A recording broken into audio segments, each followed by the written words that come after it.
formative years of his youth were given greater value, an impartial observer might have set him down as 9/10 marine, particularly as his strongest emotions had all been known at sea.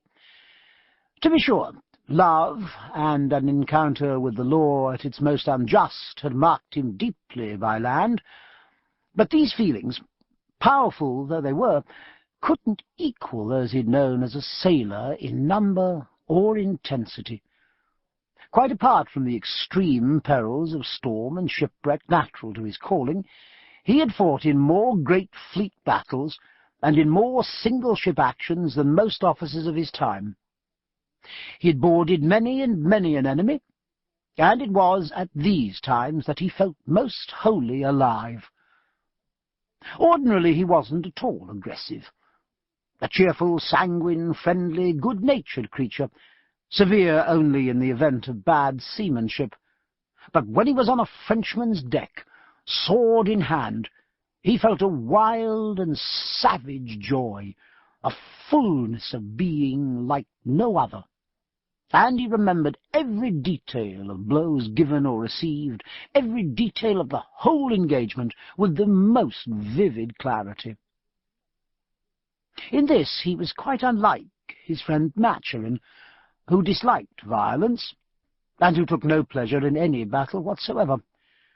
When he was obliged to fight, he did so with a cold efficiency, but never without an apprehension that had continually to be mastered, disliking both the occasion and the recollection of it.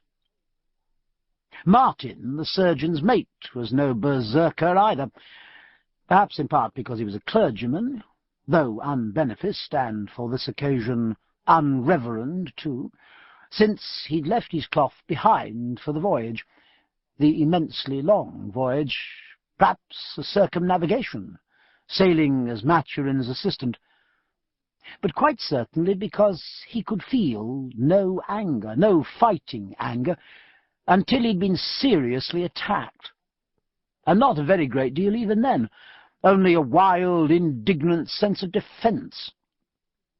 Indeed, there were probably as many attitudes towards battle in the ship as there were men, and as many kinds of courage.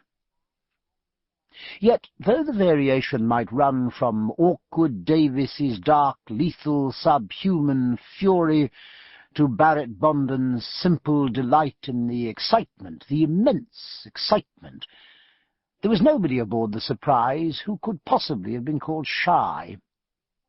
With very few exceptions, they were all professional fighting seamen. Some had originally come from blue-water privateers, some from inshore smugglers, and some from men-of-war, but they were a hand-picked crew. Because of his peculiar circumstances, Jack Aubrey had had his choice of large numbers, and now they'd been together long enough, with a good deal of foul weather and some very hard fighting, to have formed a distinct community, with a great sense of their ship and a great pride in her. A somewhat anomalous community, however, in a ship that looked so very like a man-of-war, for not only did it contain no marines, no uniformed officers, and no midshipmen, but people walked about at ease, even with their hands in their pockets. There was a certain amount of laughter in the forecastle in spite of the parting, and the quartermaster at the con, wiping a tear from his cheek and shaking his grey head, didn't scruple to address Jack directly. "I shall never see her like again, sir. The loveliest young woman in Shelmerston." "A lovely young woman indeed, Heaven," said Jack. "Mrs. Heaven, if I do not mistake." "Why, sir, in a manner of speaking. But some might say more on the porcupine lay, the roving line, if you understand me." "There's a great deal to be said for porcupines, Heaven. Solomon had 1,000, and Solomon knew what o'clock it was, I believe. You'll certainly see her again." But the Surprise herself was anomalous, too. Although she looked so very like a king's ship, she was, in fact, only a letter of marque, a private man-of-war licensed to cruise upon the enemy. Yet she was no ordinary letter of marque either, since government was paying her expenses to go to the South Seas, there to harry the French and American whalers and fur traders, and any enemy warship that might be within her capacity. This would normally have brought her much nearer the status of one of His Majesty's hired vessels, particularly as her people were exempted from impressment. But it so happened that the administration's real aim was to enable Dr. Maturin to look into the possibility of independent states arising in Chile and Peru, of their being helped to arise, thus weakening the Spanish Empire. Since Spain was at this time England's ally, the aim couldn't possibly be avowed, nor the payments, nor indeed anything to do with the whole potentially embarrassing affair. This, however, didn't worry the Surprises to the least degree. The hands knew that they had their precious exemption, and that they had succeeded in remaining on the books, the highly selective books, of the most extraordinarily successful privateer afloat, one whose recent list of prizes had enabled even the humblest seamen she carried to play ducks and drakes with gold pieces if they chose.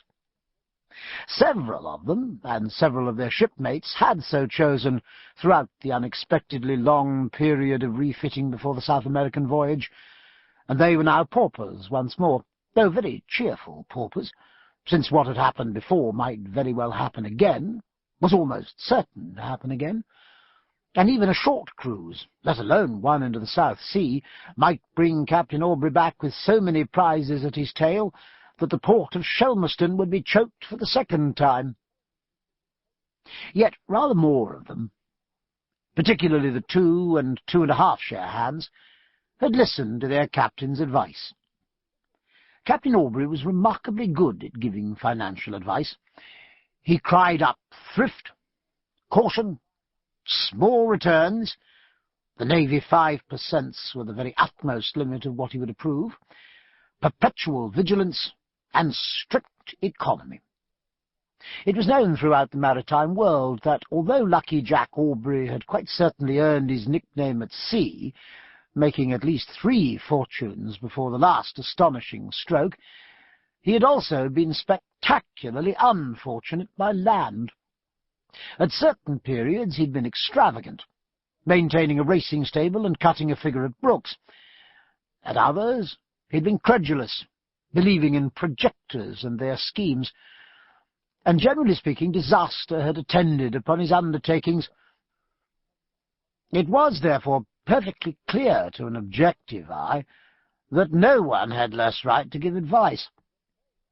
Yet among seamen, Aubrey's handling of a ship, his behaviour when he brought that ship into action, his list of victories and his list of prizes outweighed a certain want of practical management, and his words, always very kindly intended, always adapted to the means and the understanding of his hearers, had great influence, rather as Tom Cribbs on a point of foreign politics might have done, and some of the Surprises, all of them married men with children, retired from the sea.